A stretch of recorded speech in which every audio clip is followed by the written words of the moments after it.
யமுனா மகாநதிய விட்டு விலகுனதுக்கு காரணமே காவேரி தான். இது என்ன புதுசா இருக்கு? அப்படின்ற மாரி தான் இருக்கு. ஸோ நெறைய கமெண்ட்ஸ் வந்து இந்த மாரி வந்துட்டுருக்கு. இதற்கு காரணம் என்ன அப்படின்னு பார்த்தீங்கன்னா, மகாநதியும் பாண்டியன் ஸ்டோர்ஸ் மாரி ஒவ்வொருத்தவங்களுக்கும் தனித்தனி முக்கியத்துவம் குடுப்பாங்க அப்படின்றத தான் எதிர்பார்த்தோம். அதாவது ராஜுக்கு தனி முக்கியத்துவம் இருக்கும், மீனாவுக்கு தனி முக்கியத்துவம் இருக்கும், தங்கமயிலுக்கு தனி முக்கியத்துவம் இருக்கும். ஆனா மகாநதி அப்படின்னு நம்ம எடுத்துக்கிட்டோம்னா, அதுல முக்கியமா காவேரி மட்டும் தான் தெரிவாங்க. விஜய், காவேரி இவங்களுக்கு மட்டும் தான் முக்கியத்துவம் இருக்கும்.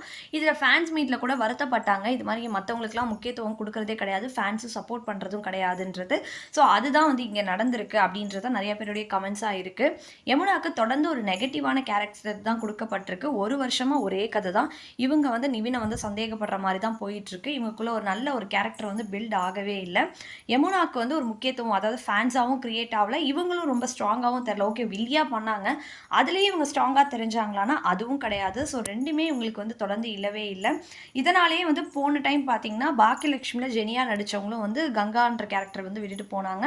அவங்களுக்கும் வந்து பெருசா முக்கியத்துவம் இல்ல அப்படின்றதுனால தான் விலகுனாங்க அப்படின்னு சொல்லப்பட்டுச்சு. இப்போ பார்த்தீங்கன்னா, யமுனாவும் அதே ரீசன்ல தான் விலகியிருக்காங்க அப்படின்னு சொல்லப்படுது.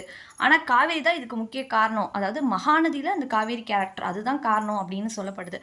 ஆனா, அவங்க என்ன பண்ணியிருக்காங்க, நம்ம லக்ஷ்மி பிரியா என்ன சொல்லியிருக்காங்கன்னா, யமுனாவ வந்து நான் ரொம்பவே மிஸ் பண்றேன். அவங்க பேர் உண்மையான பேர் வந்து ஆதிரை. அவங்கள நான் ரொம்பவே மிஸ் பண்றேன். நம்ம எல்லாருமே சந்தோஷமா இருந்தோம். அப்படின்ற மாரி அவங்க வந்து ஸ்டோரி Instagramல போட்டிருக்காங்க.